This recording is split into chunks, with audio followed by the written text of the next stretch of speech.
It's the silence that's the loudest thing now. Not the peaceful, companionable silence I once knew, the kind that settles over a house after a long day, filled with the hum of the refrigerator and the gentle creak of floorboards you know like the back of your own hand. No, this is a different kind of silence.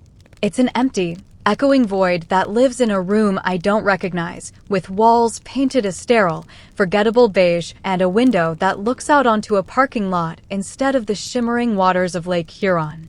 For 42 years, my view was of the water, a living, breathing entity that changed with the seasons, from the brilliant, dancing diamonds of summer sunlight to the vast, solemn sheet of ice in the depths of winter.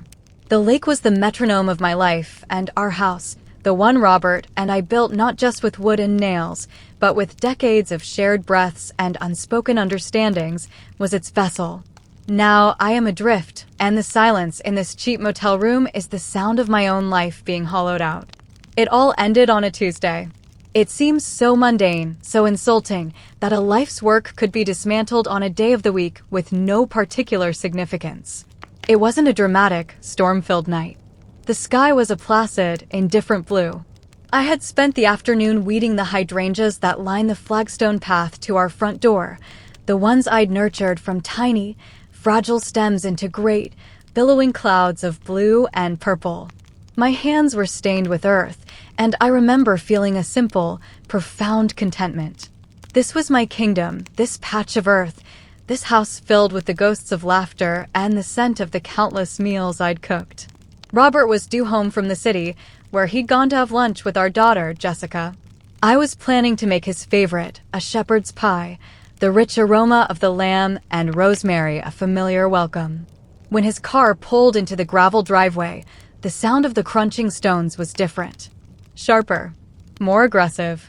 I've always been attuned to the small sounds of our life together, the specific cadence of his footsteps on the stairs, the way he cleared his throat when he was nervous, the soft sigh he'd let out when he finally relaxed into his armchair in the evening. This sound, the sound of the tires, was a warning. I wiped my hands on my apron and went to the door, a smile ready on my face. But the man who got out of the car was not the Robert the first knew. His face was a mask of cold fury, his jaw set so tight a muscle pulsed in his cheek. He walked past me without a word, his shoulders rigid, and strode into the living room, the room with the large bay window that overlooked the lake. He didn't even take off his shoes, leaving a trail of city grime on the polished hardwood floors I had spent the morning cleaning. I followed him, my heart starting a frantic, panicked rhythm against my ribs. The apron felt suddenly foolish, a costume from a play that had abruptly ended. Robert? What is it? What's wrong? My voice sounded small thin. He turned, and his eyes, the same blue eyes that had crinkled at the corners when he smiled at me across 1,000 dinner tables, were like chips of ice. He threw a sheaf of papers onto the antique coffee table, the one we'd bought together on our honeymoon in Quebec. They scattered across the polished wood. "Explain this," he said. His voice was flat, devoid of any warmth, any history. I leaned forward, my hands trembling as I picked up one of the pages. It was a bank statement. Or rather, it looked like a bank statement, but it wasn't from our joint account. It had my name on it, Helen Anderson, and it showed a balance that made me gasp. A substantial sum, money I had never seen, never possessed. There were transactions, withdrawals, transfers to an investment firm I'd never heard of. It was a fiction, a complete and utter fabrication, but it was printed on what looked like official bank letterhead. There were other pages, printed emails between me and a name I vaguely recognized, a man I had dated briefly in university, more than 4 decades ago. The emails were filled with clandestine plans, talk of a new life, of finally being free. They spoke of selling assets, of liquidating our shared world for my own selfish gain. Robert, what is this? This isn't real. I looked up at him, pleading for him to see the truth in my eyes, the truth that had lived between us for over 40 years. I've never seen these before in my life. This is a mistake. It's some kind of fraud. Oh, it's fraud. All right, he sneered, and the sound was ugly, a distortion of the man I loved. Jessica was worried. She's been worried for months. She said you've been distant. Secretive. Always on your computer. She saw you, Helen. She saw you at a cafe in the city with a man. She hired someone, a private investigator, to protect me. To protect us. The name, Jessica, landed in the pit of my stomach like a stone. Of course. It was always Jessica. Our daughter, my only child. The golden girl, the apple of her father's eye. From the moment she was born, Robert had been utterly captivated by her. I was too, of course, but my love was a mother's love. It was encompassing, but it was also grounded in reality. I saw her flaws, her burgeoning sense of entitlement, her casual cruelty that she disguised as wit. Robert saw only perfection. He was blind to the way she would subtly undermine me, the little barbs she'd deliver with a sweet smile, the way she could twist a situation until she was the victim and I, the aggressor. A man? I was reeling, trying to make sense of the accusation. Robert, the only time I've been to a cafe in the city in the last month was to meet Carol for her birthday. You know Carol, my friend of 30 years. But even as I said it, I knew my words were useless. He wasn't listening. He was looking at the papers, at the proof his daughter had so lovingly provided. Jessica had always been jealous of me, of my relationship with her father. It was an insidious, creeping jealousy that I had tried to ignore for years. When she was a child, it was cute, a little girl wanting all of her daddy's attention. As she grew into a teenager, it became more pointed. She'd mock my clothes, my hobbies, the way I ran the household. "Oh, Mother, that's so old-fashioned," she'd say with a dismissive wave of her hand. Robert would just chuckle, ruffling her hair. "That's my Jessie," he'd say, always ahead of the times. As an adult, it became a more sophisticated, more dangerous game. She saw me as a gatekeeper to her father's affection and, more importantly, his wealth. Robert had done well for himself in construction, and we had built a comfortable life. A life Jessica felt she was owed a significant piece of, sooner rather than later. She married a man who was all charm and no substance, and their finances were a constant source of drama. They always needed a loan, a bailout, a little help to tide them over. Robert, bless his generous, foolish heart, always gave it. I was the one who urged caution, who suggested they learn to stand on their own 2 feet. In Jessica's eyes, that wasn't concern. It was a threat. I was the dragon guarding the treasure she believed was rightfully hers. She hired an investigator? I repeated, the absurdity of it washing over me in a wave of nausea. Robert, she's lying. Can't you see? She has always tried to cause trouble between us. Think about all the times, the little things. I started to list them, my voice growing more desperate. The time Jessica forgot to tell me Robert's company dinner was black tie, so I showed up in a simple dress and felt humiliated all night. The time she swore I had agreed to babysit her children so she and her husband could go on a last-minute trip to Mexico, causing a massive fight when I had a long-standing commitment I couldn't break. The time she'd told Robert that a piece of my inherited jewelry, a brooch from my mother, was tacky and that I should sell it, only to ask him a week later if she could have it. Each incident, on its own, was small, deniable, a misunderstanding, a memory slip. But woven together, they formed a tapestry of deliberate, calculated malice. He wasn't hearing it. He was shaking his head, his face a grim, stony mask. "Don't you dare," he hissed. "Don't you dare try to turn this on her. She did this to protect me. She loves me. What have you done? Lying, sneaking, plotting behind my back. 42 years, Helen. I gave you everything. This house. This life. And you are going to throw it all away and run off with some university boyfriend? How long has this been going on? How long have you been laughing at me behind my back?" The pain of those words was physical. It felt as if he had reached into my chest and squeezed my heart until it bruised. Laughing at him? My life with him, the good and the bad, the joys and the sorrows, was the most real and significant thing I had ever known. It was my anchor, my identity. I was Helen Anderson, Robert's wife. We were a unit, a landmark in our community, the couple people pointed to as an example of lasting love. And in the space of an afternoon, our daughter had burned it all to the ground, and he was standing there, holding the match. "That's not true," I whispered, tears finally breaking free and tracing hot paths down my cheeks. Robert, please. Look at me. Look at me. Not these papers. Not what Jessica said. Me. The woman you've slept next to for over 40,000 nights. The woman who held your hand when your father died. The woman who raised your child. Do you really believe I am capable of this? He did look at me then. And what I saw in his eyes broke me more than the shouting, more than the accusations. I saw a stranger looking at me with cold, clinical disgust. The history we shared was gone, erased. He saw the woman on those fabricated pages, a conniving, deceitful creature he didn't know. Jessica hadn't just planted a seed of doubt.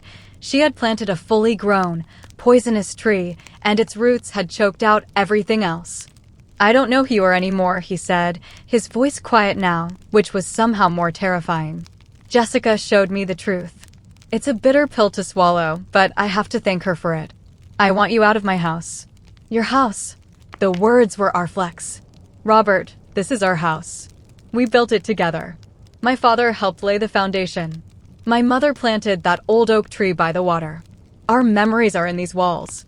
They're just memories now, he said, turning away from me to look out at the lake, his back a rigid wall of denial. And they're all tainted. I want you to pack a bag. Just the essentials. I'll have the rest of your things sent to, wherever it is you're going. I don't want to see you when I get back. Get back from where? Robert, don't do this. We can talk about this. We can go to the bank together. We can prove this is fake. I'm going to Jessica's, he said, his voice muffled as he stared out the window. I need to be with my daughter. The only person in this family I can trust. He finally turned back, and the finality in his expression was absolute. Pack a bag, Helen, and get out. He walked out of the room. I heard his heavy footsteps on the stairs, then the sound of drawers opening and closing in our bedroom. He was packing a bag for himself. He was leaving me here to dismantle my own life. I stood frozen in the living room, the fabricated bank statements still clutched in my hand. The setting sun was casting long shadows across the floor, and the room, once so warm and familiar, felt alien and cold. The smell of the raw lamb I'd laid out for the shepherd's pie suddenly seemed nauseating. Numbly, I went upstairs. Not to our bedroom, but to the small guest room at the back of the house. I pulled a small overnight bag from the top of the closet. What do you pack when your life has just been summarily executed? What are the essentials? I didn't take clothes, not really. I took the worn, faded photograph of my parents on their wedding day that sat on my bedside table. I took the small, velvet-lined jewelry box that held the few good pieces I owned, including the brooch from my mother that Jessica had coveted. I took the copy of To the Lighthouse with the cracked spine that I'd reread every summer since I was 20. These weren't essentials for survival. They were remnants of a person I was no longer sure I was.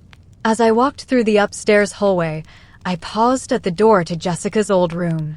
We'd kept it largely the same, a shrine to her girlhood. The faded wallpaper with small pink roses. The white canopy bed. The shelves filled with her riding trophies and ballet certificates. I had spent so many hours in that room, reading her bedtime stories, soothing her fevers, helping her with homework. I had poured my love into that child, a fierce, unconditional love that I thought was the strongest force on earth. And she had taken that love and used it to forge the weapon that would destroy me. The betrayal was so profound, so absolute, it was almost impossible to comprehend. It was like a physical law of the universe had been broken. A mother's love is supposed to be reciprocated, or at least respected. It is not supposed to be turned into a tool of annihilation. I could hear Robert moving around downstairs. The clink of a glass. The slam of a cupboard. I couldn't face him again. I walked down the back stairs, the ones that led to the kitchen. On the counter, my recipe book was open to the page for shepherd's pie, my grandmother's recipe, handwritten in her elegant, looping script. A wave of grief so powerful it buckled my knees washed over me. It wasn't just a house I was leaving. It was a lineage. It was the continuity of love and care passed down through generations that I had so carefully tended. I slipped out the back door, the one that led to the garden. The air was cool now, carrying the scent of damp earth and the distant, clean smell of the lake. I didn't look back. I couldn't bear to see the house, our house, standing there against the twilight sky, knowing I was no longer welcome. I walked down the gravel driveway, my small bag bumping against my leg. My car keys were in my pocket. My car, another gift from Robert, a symbol of our shared life. It felt like theft to take it, but it was my only means of escape. As I drove away, I saw his car was gone. He had already left for Jessica's. He was already being comforted by his loyal daughter, the two of them united in their narrative of my betrayal. They would be sitting in her pristine, modern kitchen. She would be making him a cup of tea, her face a mask of loving concern, her eyes gleaming with triumph. She would be telling him how hard it was for her, how she had agonized over what to do, but she just couldn't bear to see him being taken for a fool. And he would believe her. He would soak it all in, his anger at me solidifying into a righteous, immovable mountain. I drove without a destination. The familiar roads of our small town seemed foreign. The lights of neighbors' houses, places where I had attended potlucks and summer barbecues, felt accusatory. I felt like a fugitive. Where does a 63-year-old woman go when her life has been completely upended? My own parents were long gone. My closest friend, Carol, was on a cruise with her husband. I had a brother in Vancouver, but we weren't close. Calling him would mean an explanation, and I didn't have the words or the strength to form them. The shame was a physical weight, pressing down on my chest, making it hard to breathe. I ended up at a motel on the highway, a soulless, transient place. I paid in cash, the bills from my purse feeling like the last vestiges of my old life. The room smelled of stale smoke and industrial cleaner. The bedspread was a garish, scratchy polyester. I sat on the edge of the bed, the small overnight bag at my feet, and I looked at my reflection in the dark television screen. I saw a woman I barely recognized. Her hair was messy, her face was pale and streaked with tears, and her eyes were wide with a terror so deep it felt ancient. The silence in that room was the silence of the abyss. It was the sound of 42 years of love, of partnership, of shared history, being rendered meaningless. It was the sound of a daughter's treachery and a husband's blind, cruel faith in a lie. I thought about Robert, about the life we had built. I remembered our wedding day, the way he looked at me, his eyes shining with a promise I believed was eternal. I remembered the birth of Jessica, placing her in his arms for the first time, the look of pure, unadulterated awe on his face. I remembered the quiet evenings, sitting by the fire, his hand resting on my knee, the comfortable silence speaking volumes. How could all of that be so easily erased? How could a man who knew my soul, or so I thought, believe I was capable of such a monstrous deception? The only answer that came back to me from the echoing silence was Jessica. She had been patient. She had played the long game. She had known exactly which buttons to push, which fears to exploit. Robert's pride. His deep-seated fear of being made a fool of. His patriarchal need to be the protector, the one in charge. She had presented him with a story where he was the victim and she was his savior, and I was the villain who had threatened their kingdom. It was a story he wanted to believe, because the alternative, that his perfect daughter was a manipulative, pathological liar, was simply unthinkable. I lay down on the scratchy bedspread, fully clothed and curled into a ball. I did not cry anymore. The tears had dried up, leaving behind a cold, hard knot of something else in my chest. It wasn't just grief. It was a slow, burning rage. A rage at Jessica for her breathtaking cruelty. A rage at Robert for his weakness, his gullibility, his swift and total condemnation of me. And a rage at myself for all the years I had seen the small signs, the little red flags, and had smoothed them over for the sake of peace. I had been the family peacemaker, the one who absorbed the tensions, who mediated the disputes, who always put the harmony of the family unit above my own feelings. And my reward for this lifetime of emotional labor was to be cast out like a piece of trash. The moon rose, a pale sliver in the dark sky outside my window. It cast a sickly, orange glow from the parking lot lights onto the cheap carpet. I thought of the moon over the lake, how it would lay a shimmering silver path across the water, a path that looked like you could walk on it all the way to the other side. I had always thought of my life with Robert as that path, solid and true. Now I knew it was just a reflection, an illusion that could be shattered by a single stone thrown into the water. The stone had been thrown. The illusion was shattered. And I was here in the dark with nothing but the loud, deafening silence and the cold, hard realization that my life, as I knew it, was over. But as I lay there, a new thought, small and sharp as a shard of glass, began to form in my mind. They thought they had erased me. They thought they had won. They had kicked me out, believing their lies had given them the perfect victory. But they had underestimated me. They had mistaken my lifelong role as a peacemaker for weakness. They had no idea what a woman with nothing left to lose was capable of. The divorce they had just initiated was not going to be the quiet, tidy affair they imagined. It was going to be a reckoning. And it was going to turn their world upside down. The first light of dawn is a cruel thing in a place like this. It isn't the gentle, hopeful glow that used to creep over the edge of the lake, promising a new day. Here, it's a dirty, gray wash that seeps through the thin curtains, illuminating the dust motes dancing in the stale air and revealing the stains on the carpet with merciless clarity. I woke with a start, my body stiff and aching from a night spent coiled on top of the scratchy polyester. For a single, blissful second, I didn't know where I was. I thought I was in my own bed, that the unfamiliar smell was just a dream, and that I would soon hear the familiar sounds of Robert downstairs, making the coffee. Then memory came rushing back in, a brutal, physical blow that stole the air from my lungs. The car ride, the papers, the look on his face, the finality of the words, "Get out." I lay there, staring at the water-stained ceiling, and for the first time in my adult life, I felt the terrifying sensation of being completely untethered.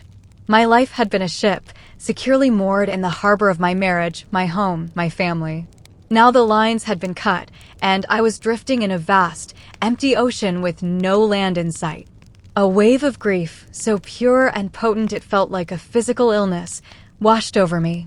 I grieved for the small things, the mundane rituals that had formed the bedrock of my existence. The weight of Robert's arm around me in the night. The specific way he liked his toast, burnt just around the edges. The shared crossword puzzles on a Sunday morning, my knowledge of literature complementing his grasp of history. These tiny, insignificant moments were the threads that had woven the tapestry of our life, and I suddenly realized that in their absence, I was completely unraveled. I thought of my garden, of the hydrangeas I had tended just yesterday. Who would deadhead the roses now? Who would know that the climbing wisteria needed to be pruned back hard in the late winter to ensure a riot of purple blossoms in the spring? The thought that my plants, the living things I had nurtured with my own hands, would be left to wither or be tended by a stranger was an agony almost too great to bear. It felt as if parts of my own body were being neglected, left to die. This house, this garden, they weren't just property. They were extensions of me. My care, my time, my love was in the very soil, in the paint on the walls, in the patina on the wooden floors. And then, through the thick fog of sorrow, another feeling began to emerge. It was the cold, hard anger from the night before, but it had changed. Overnight, in the wretched silence of this motel room, it had cooled and sharpened into a single, pointed thought. This was not just a tragedy that had befallen me. This was an attack. A carefully orchestrated campaign executed by my own daughter and sanctioned by my husband. The grief was for the life I had lost, but the anger was for the life that was stolen from me. And you do not meekly mourn a theft. You report it. You fight to get it back, or you make the thieves pay for what they have done. I sat up, the stiff movement of protest from my 63-year-old bones. I looked at myself again in the dark screen of the television. The woman I saw was still a wreck, but there was a flicker of something new in her eyes. Resolve. I had spent my entire life as Helen Anderson, Robert's wife, Jessica's mother, the peacemaker, the nurturer, the steady, reliable background presence that made their lives run smoothly. I had smoothed over Jessica's tantrums, soothed Robert's anxieties, managed the household finances with quiet competence, and hosted countless dinners to advance his career. I had been the unpaid, unacknowledged COO of our family. And in return for my 42 years of service, I had been fired, accused of gross misconduct, and evicted without a reference. The absurdity of it, the sheer injustice, was so profound it was almost comical. I almost laughed, a dry, rasping sound in the silent room. They had made a fatal error. They had assumed the woman who baked the shepherd's pie was incapable of fighting back. They had mistaken my quiet strength for weakness. They had forgotten that the same hands that could gently nurture a fragile seedling could also pull up weeds by the root, ruthlessly and without sentiment. My mind, which had been a chaotic swirl of pain, began to clear. I needed a plan. Crying in a motel room was not a plan. It was a surrender. And I was not surrendering. The first step was obvious. I needed a lawyer. Not just any lawyer. I needed a shark. My friend Carol, before she left for her cruise, had spent months complaining about her sister's divorce. She'd spoken with a mixture of horror and admiration about the lawyer her sister's husband had hired. A woman in Toronto, a veritable barracuda in a designer suit, who had systematically and legally dismantled her sister's life. I couldn't remember the name, but I remembered the firm. I fumbled for my phone, my fingers clumsy. I found the number for Carol's sister, a woman I barely knew, but desperation makes you bold. I hesitated for only a moment before pressing the call button. She was surprised to hear from me, her voice wary. I didn't give her the whole story. I just said I was facing a sudden and difficult marital separation and that Carol had mentioned she knew of a very effective lawyer. The name came instantly. Eleanor Albright. She's brutal, Helen, Carol's sister warned. And she's expensive. But if you want to win, you hire her. I want to win, I said, the words tasting strange and powerful on my tongue. I made the call. The receptionist was brisk, professional. She told me Ms. Albright's schedule was full for months. I felt a pang of despair. Please, I said, my voice cracking despite my best efforts. It's an emergency. I have been wrongfully removed from my home. There are fraudulent documents involved. My daughter. I stopped, unable to say more. There was a pause. Hold, please, the receptionist said. After a minute that stretched into an eternity, she came back on the line. Ms. Albright can see you. At 4 p.m. today. Can you be here? Toronto was a two-hour drive. Yes, I said, without a moment's hesitation. I'll be there. Hanging up the phone, I felt the first real glimmer of hope. It wasn't a warm hope, but a cold, steely one. I had an appointment. I had a destination. I stood up and walked into the small, grim bathroom. I looked at my face in the mirror. I looked old. I looked tired. I looked heartbroken. But I was still here. I turned on the shower, and as the scalding water hit my back, I began to wash away the victim. The drive to Toronto was a journey through a landscape of memories. Every small town I passed, every stretch of highway, held a ghost of my life with Robert. There was the turnoff for the conservation area where we used to take Jessica for picnics when she was little, her squeals of laughter echoing as Robert pushed her on the swings. I remembered one day, she must have been about 7, she fell and scraped her knee badly. She ran past me, wailing, and threw herself into Robert's arms. "Daddy, make it better," she sobbed. I had come running with the first aid kit, ready to clean the wound, but she pushed my hand away. "No, only Daddy," she cried. Robert held her, stroking her hair, glaring at me over her head as if I were somehow responsible for her fall. "It's okay, princess," he murmured to her. "Daddy's here. Daddy will protect you." I see it now, of course. Even then, she was creating the narrative. He was the protector, and I was the ineffectual, perhaps even dangerous other. I had chalked it up to a child's whim, but it was a rehearsal for the final performance she gave him on Tuesday. Further on, I passed the exit for the industrial park where Robert's construction company had its first major project. He had been so nervous, so full of self-doubt. His own father, a stern, unforgiving man, had always told him he didn't have the stomach for the cutthroat world of business. "You're too soft, Robert," he used to say. "You'll get eaten alive." Robert had carried that criticism like a stone in his shoe his entire life. During that first big project, he would come home at night, pale with exhaustion and fear, convinced he was going to fail and prove his father right. I was the one who sat with him at the kitchen table until 2 a.m., going over blueprints and supply orders. I was the one who made the calls to appease angry subcontractors. I was the one who told him, again and again, that he could do it, that he was smarter and stronger than his father ever gave him credit for. When the project was a success, he was ecstatic. He bought me a beautiful pearl necklace, and we celebrated. But over the years, the memory of my contribution faded in his mind. The story became one of his sole triumph over adversity. He had proven his father wrong, all by himself. I had let him believe it because I loved him and it made him happy. I see now that in allowing him to erase my role, I was complicit in my own eventual dismissal. My support wasn't a gift, it was just an expected service. By the time I reached the gleaming glass towers of downtown Toronto, my heart was a cold, hard knot in my chest. The city was impersonal, anonymous. It was exactly what I needed. Eleanor Albright's office was on the 50th floor of one of those towers, a place of hushed carpets, expensive art, and panoramic views of the city and Lake Ontario. It was a world away from my cozy, lived-in home. Eleanor Albright was nothing like I had imagined. She wasn't a harpy or a dragon. She was a woman perhaps a decade younger than me, impeccably dressed, with intelligent, watchful eyes and an air of profound stillness. She didn't offer fake sympathy.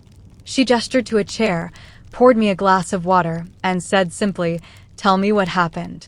And so I did. For the first time, I told the whole story, from beginning to end.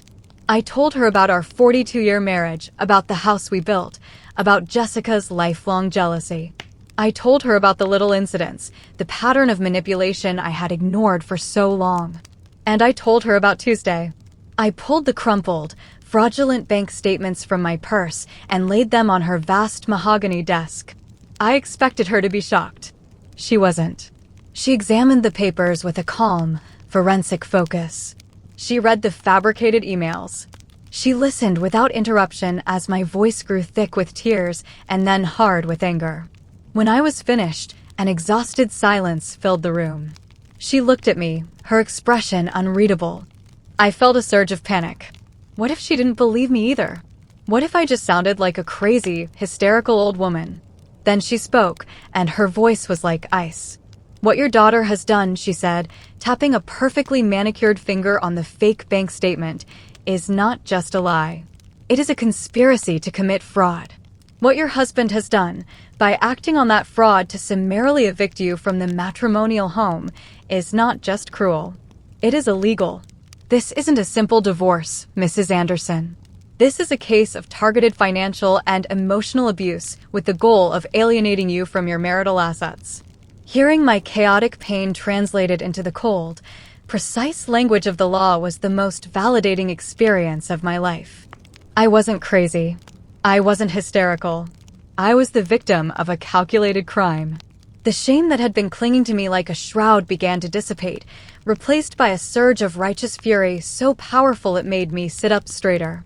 "They think I'm just going to disappear," I said, my voice low.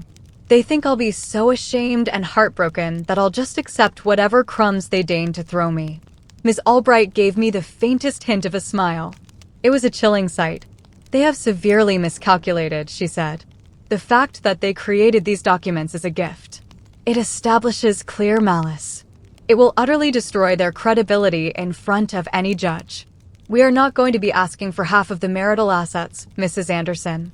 We are going to sue for a significant portion of your husband's personal and business assets as punitive damages for the fraud, emotional distress, and defamation you have suffered. We are going to make it financially ruinous for your daughter to have ever concocted this scheme." She laid out the plan. First, an immediate, ex parte motion to be filed first thing in the morning. It would freeze every single joint bank account, credit card, and line of credit we possessed. Robert would wake up tomorrow and find he couldn't buy a cup of coffee. His business accounts would be next. We would petition the court for exclusive possession of the matrimonial home, citing my illegal eviction. We would subpoena the records of the private investigator Jessica hired. We would subpoena Jessica's and her husband's own financial records, which Ms. Albright suspected would show a motive of desperation. "Your husband and daughter believe they are in control of this narrative," she said, her eyes glinting. By tomorrow morning, they will discover they are not. They started a fire, Mrs. Anderson. We are about to respond with a flood. I left her office feeling like a different person. The world outside the window was getting dark, the city lights beginning to glitter. I was drained, hollowed out, but I was no longer adrift. I had a rudder. I had a direction. And I had a shark on my side. I didn't drive back to the depressing motel. On Ms. Albright's advice, I used my one remaining personal credit card, one Robert didn't know about, which I kept for emergencies, to check into a clean, respectable hotel in the city. It was an act of defiance. I would not live like a refugee. I ordered room service, a simple club sandwich, but it felt like a banquet. As I sat there, eating in the quiet solitude of my room, I thought about Jessica. I remembered a specific incident when she was 19, home from university for the summer. She had borrowed my car and gotten into a small fender bender. She came home in a panic and begged me not to tell her father. She had concocted an elaborate story about a hit and run in the grocery store parking lot. She was so convincing, so tearful, that I agreed. Robert, of course, was furious at this anonymous vandal who had damaged my car. He spent a week trying to get security footage. I felt sick with guilt, but I kept Jessica's secret. I had seen it as protecting her. Now I see it for what it was. I was enabling her. I was teaching her that lies have no consequences, that I would always be there to absorb the fallout. My love had not been a shield for her. It had been a training ground for her deceit. My phone rang, shattering the silence. I looked at the screen. It was an unfamiliar number, a local area code from back home. My heart hammered against my ribs. It was him. Or it was her. They had discovered I wasn't just hiding and crying. Maybe they had tried to use a credit card. Maybe a pre-authorized payment had been declined. The first ripple of the flood had reached them. I stared at the phone as it buzzed and chirped on the nightstand. The old Helen, the peacemaker, would have answered in a heartbeat, her stomach churning with anxiety, ready to absorb his anger, ready to try and fix things. The old Helen would have been desperate to explain, to plead. But the old Helen was gone. She had died on Tuesday in our living room. A new woman was sitting in this hotel room. A woman who had been pushed too far. A woman who had been stripped of everything and had found, in the emptiness, a core of cold, unyielding steel. I let the phone ring. I watched it vibrate on the polished wood, the sound an angry, impotent buzz. It rang, and then it stopped, plunging the room back into silence. But this was a new kind of silence. It wasn't the empty void of the motel room. It was the quiet, calm, deliberate silence of a woman who was finally taking back control. They had kicked me out. They thought they had won. But the call they were about to receive wouldn't be from me. It would be from Eleanor Albright's office. And their world, the comfortable, entitled world they had built on a foundation of my silent sacrifice, was about to crack wide open. The first indication that the floodgates had opened came not as a roar, but as a series of frantic, buzzing vibrations on the hotel nightstand. The phone, which I had silenced but not turned off, lit up again and again. Robert's name. Jessica's name. Robert again. Then a text message, a string of furious, misspelled words from my husband. What have you done? My cards don't work. Call me now. I looked at the message, at the desperate, angry command from a man who, just 2 days ago, had held all the power. A strange, cold calm settled over me. I did not feel triumph, not yet. It was more like the detached observation of a scientist watching a chemical reaction she has initiated. The ingredients had been combined. The explosion was underway. I simply laid the phone face down and took a slow, deliberate sip of my tea. Later that morning, Eleanor Albright called. Her voice was as crisp and efficient as ever, but I could detect a sliver of satisfaction in her tone. "Good morning, Helen," she said. "As expected, we have their full attention. Mr. Anderson's office called me at 8:30 this morning. His corporate accounts are frozen pending our hearing. He apparently discovered this when he was unable to pay a major supplier. I have also received a rather hysterical call from a young woman who I presume is your daughter, informing me that her lifestyle allowance had been suspended and that she was going to sue me for harassment. I informed her that she would be well advised to save her money, as she is going to need it for her own legal defense. She went on to explain the next steps in precise, unsparing detail. The motion for my exclusive possession of the house was scheduled. Forensic accountants were being hired to trace the flow of money from Robert to Jessica over the past several years to establish a pattern of financial dependency that would serve as a motive. And we had filed a subpoena for the records of the private investigator. This is often where these things fall apart, Eleanor explained. These budget investigators rarely expect their work to be scrutinized in court. If he cut corners, if his evidence is as flimsy as it appears, he will fold very quickly to avoid liability. And he will give us everything on your daughter. Listening to her, I felt a part of my mind detaching, observing the proceedings as if they were happening to someone else. It was all so brutal, so strategic. It was the antithesis of the life I had lived, a life built on compromise, empathy, and the quiet absorption of conflict. And yet I knew, with a certainty that chilled me to the bone, that this was the only language Robert and Jessica would understand. The language of consequences. The language of power. For 42 years, I had spoken the language of love, and it had been dismissed as a quaint, irrelevant dialect. Now I was learning a new tongue. The days that followed were a strange limbo. I remained in the hotel in Toronto, a ghost in a city where no one knew me. I spent my time walking. I walked for hours along the waterfront, watching the ferries ply their way to the islands, the vast, indifferent blue of Lake Ontario a pale imitation of my own tempestuous Huron. I walked through museums, staring at paintings of other people's lives from other centuries, and found a strange comfort in the longevity of art, the idea that something beautiful could outlast the pain of its creator. I was waiting.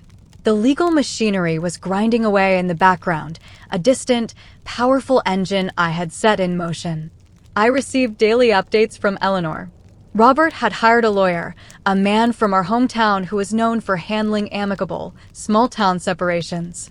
According to Eleanor, he was woefully out of his depth, like a canoe in a hurricane. He had tried to negotiate, offering a generous settlement where I would get a small portion of our savings and a condo in a nearby town in exchange for dropping the unfounded and slanderous accusations against Jessica. Eleanor had laughed. I had felt a flicker of the old pain. Even now, even faced with legal Armageddon, Robert's first instinct was to protect Jessica, to buy my silence, to frame me as the aggressor. The first true fissure in their fortress appeared a week later. Eleanor called. The private investigator has made contact, she said. He is, shall we say, eager to cooperate. It seems your daughter paid him in cash and was very specific about what she wanted him to find. The photographs of you at the cafe with your friend Carol? He took them, but he also has the unedited photos which clearly show Carol. Your daughter cropped her out. The bank statements?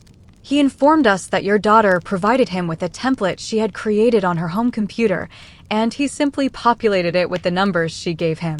He is prepared to sign an affidavit to that effect in exchange for immunity from prosecution. I had to sit down. I leaned against the cold glass of the hotel window, looking down at the tiny cars moving on the street below. Here it was. The truth. Not my word against hers, but a signed, legal confession of her scheme. The sheer premeditation of it was breathtaking. She hadn't just told a lie in a fit of pique. She had planned this. She had built the weapon, piece by piece, with the cold, patient skill of an assassin. What does this mean? I asked, my voice a whisper. It means, Eleanor said, that we have them. Completely. The judge has granted your motion for exclusive possession of the house. You can go home, Helen. A bailiff will accompany you to ensure Mr. Anderson has vacated the premises. He has been ordered to stay at least 500 meters away from the property. Welcome home. Going home was the strangest journey of my life. I drove the familiar highway, but my perspective had irrevocably shifted. I wasn't a wife returning to her husband. I was a claimant returning to an asset. When I pulled into the gravel driveway, 2 cars were already there. A police car and an unmarked sedan. A uniformed officer and a stern-looking man in a suit, the bailiff, were waiting. The front door was ajar. Robert was gone. I walked through the door, and the first thing I noticed was the silence. It was different from the silence of the motel. This was the silence of my own home, but it was hollowed out, wounded. The house felt violated. There was a faint, unfamiliar smell of stale cigar smoke in the living room, and a glass with a dark ring of residue sat on the coffee table. Robert hadn't smoked a cigar in 30 years. On the mantelpiece, a framed photo of me and Robert on our 40th anniversary was lying face down. The small, petty cruelty of it was like a slap. I walked through the rooms, the bailiff following at a respectful distance. The kitchen was a mess, with dirty dishes piled in the sink. Our bedroom, my bedroom, was in disarray. His clothes were gone from the closet, leaving a vast, empty space. Drawers were hanging open. He had packed in a hurry with anger. I felt a pang of something, a ghost of sympathy for the man I had once loved, a man so blinded by his own pride and his daughter's poison that he had turned his own life into a shambles. But it was a fleeting feeling, quickly replaced by the cold, hard reality of what he had done. He had chosen this. He had made his bed. That night, I slept in the guest room. I couldn't bring myself to sleep in our marital bed. It felt like a crime scene. The house groaned and creaked around me. Sounds that had once been comforting now seemed mournful. I was home, but I was an exile in my own kingdom. The next morning, I woke up with a new sense of purpose. This wasn't just my house. It was my life, and it needed to be cleansed. I was ruthless. I started in the living room. I took down every picture of Robert, of Jessica, of the three of us as a happy family. I packed them away in a box, a sarcophagus of a life that was now dead. I took the clothes he had left behind, the old sweaters and worn-out shirts, and I bagged them up for charity. I threw out the stale cigars, scrubbed the ring from the coffee table. For a week, I worked like a woman possessed. I hired painters and had the entire interior of the house repainted. The warm, buttery yellow of the living room was replaced with a cool, serene shade of gray. The master bedroom, our room, became a tranquil blue. I was not erasing the memories. I was creating a space where new ones could grow. I was painting over the pain. The day of the depositions was a cold, bright November morning. The sky was a hard, unforgiving blue. I drove back to Toronto, to Eleanor's office. This time, I was not a victim seeking help. I was a queen going to war. I chose my outfit with care, a simple, elegant navy blue dress, my mother's pearls, and the brooch that Jessica had once called tacky pinned to my lapel. The conference room was all glass and chrome, cold and intimidating. Robert's lawyer, the man from our town, looked pale and sweaty. Robert and Jessica were already there, sitting on the opposite side of a long, polished table. The sight of them stole my breath for a moment. Robert looked 10 years older. His face was sallow, his shoulders slumped. He wouldn't meet my eyes. He just stared at the table, his hands clenched into fists. Jessica, however, was a study in defiant fragility. She was dressed in white, like a sacrificial virgin, her face pale, her eyes wide with a carefully practiced innocence. She looked at me with a wounded expression, as if she couldn't possibly comprehend why I would be doing this to her. The performance was breathtaking. I sat down opposite them, with Eleanor beside me. The room was thick with unspoken history, with betrayal and fury. Eleanor began, her voice calm and methodical. She started with Robert. She led him through the 42 years of our marriage, our finances, his business. He answered in monosyllables, his voice hoarse. Then she produced the fraudulent bank statements. "Mr. Anderson," she said, sliding a copy across the table to him. "You presented these documents to your wife on the evening of October 5th and, on the basis of these documents, ordered her out of your shared home. Is that correct?" He flinched. Yes. "Where did you get these documents, Mr. Anderson?" He glanced at Jessica. Her jaw was tight. "My daughter. She gave them to me." She was concerned. "Concerned," Eleanor repeated, her voice dripping with irony. "And did you make any attempt to verify the authenticity of these documents? Did you, for instance, call your bank, with whom you have had a relationship for several decades?" Robert swallowed hard. "No. I trusted my daughter." "You trusted your daughter," Eleanor said, letting the words hang in the air. but you did not trust your wife of 42 years. Is that a fair summary? Robert sank lower in his chair. He looked broken. The man who had been a titan in my life, the man whose approval I had sought, whose anger I had feared, was just a foolish, weak old man. I felt a wave of pity so profound it almost made me sick. Then, Eleanor turned to Jessica. The temperature in the room dropped 10 degrees. "Miss Anderson," she began, using Jessica's married name, a subtle reminder that she had her own life, her own responsibilities. "Let's talk about the private investigator you hired. A Mr. David Miller. Do you recall him?" Jessica nodded, her eyes flashing. "He was hired to protect my father from her schemes." "I see," Eleanor said. She opened a file and pulled out a document. "This is Mr. Miller's affidavit. In it, he states that you provided him with a digital template for a bank statement and instructed him on what figures to insert. He states you gave him a photograph of your mother and asked him to find her with another man. He also states that you paid him $5,000 in cash and told him, and I quote, 'Just make it look convincing. My father will believe anything I tell him.'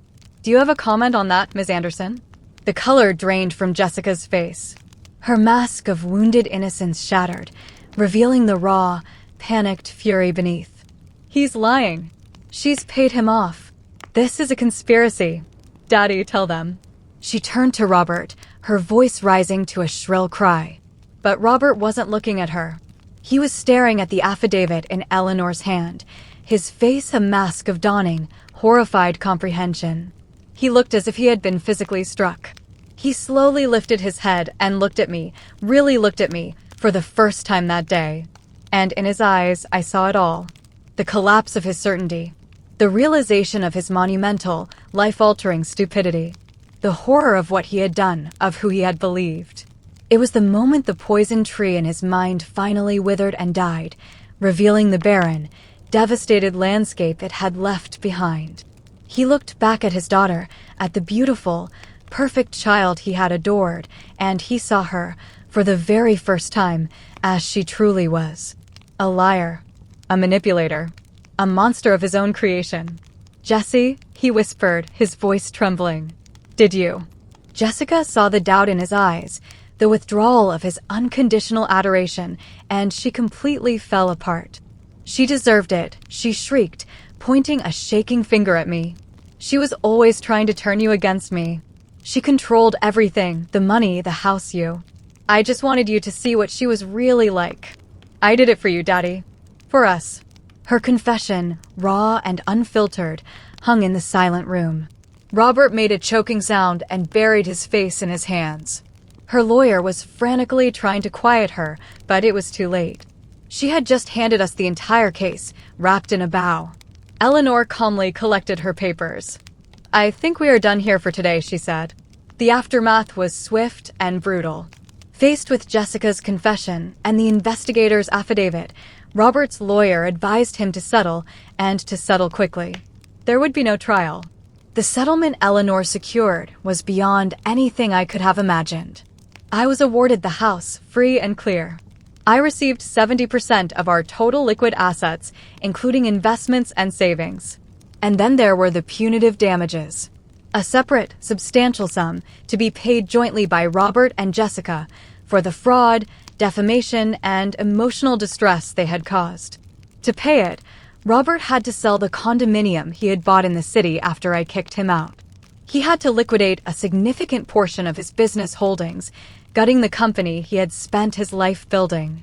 For Jessica and her husband, it was financial ruin. They had to sell their house, the one Robert had helped them buy, and move into a small rental apartment. The Golden Girls' world had not just been turned upside down, it had been liquidated. Robert tried to see me. He came to the house once, violating the restraining order. I saw his car pull into the driveway, and I called the police, my hand not even trembling. He stood on the flagstone path, the path I had laid, surrounded by the hydrangeas I had planted, and he called my name. "Helen, please, we need to talk. I'm sorry. God, Helen, I am so sorry." I looked at him through the window of my newly painted living room. He was just a man, diminished and desperate, standing out in the cold. The man I had loved for 42 years was gone. This stranger had killed him. I felt no anger. I felt no love. I felt nothing at all. I just watched as the police car pulled up and escorted him away. It's been a year now. The silence in my house is different again. It is a peaceful silence, filled with the familiar hum of my own life. I have reconnected with friends I had let drift away. Carol and I have a standing lunch date every week. I've joined a book club. I've taken up painting, something I always wanted to do but never had the time for. My canvases are filled with the shifting moods of the lake. My garden is thriving. This spring, the wisteria was more beautiful than I have ever seen it, a breathtaking cascade of purple. I sit on my porch in the evenings, a glass of wine in my hand, and I watch the sunset paint the water with fire. I hear things through the small-town grapevine. Robert sold what was left of his business and retired. He lives in a small apartment now, a lonely man haunted by his own folly. He lost not only his wife and his fortune, but he lost his daughter, too. Their relationship, built on the unstable foundation of his adoration and her deception, could not survive the truth. They blame each other, two bitter people trapped in the wreckage they created. Jessica's husband left her. Apparently, he had no interest in being married to a woman without a trust fund. She works now in a retail job at the mall, a place she used to shop. Sometimes, people say they see her face hard and resentful. She never speaks to anyone from her old life. I never thought my life would look like this at 64. I thought I would be growing old with Robert, watching our grandchildren play on the lawn that slopes down to the water. The loss of that imagined future is a scar that will always be with me. But a scar is a sign of a wound that has healed. They kicked me out. They tried to erase me.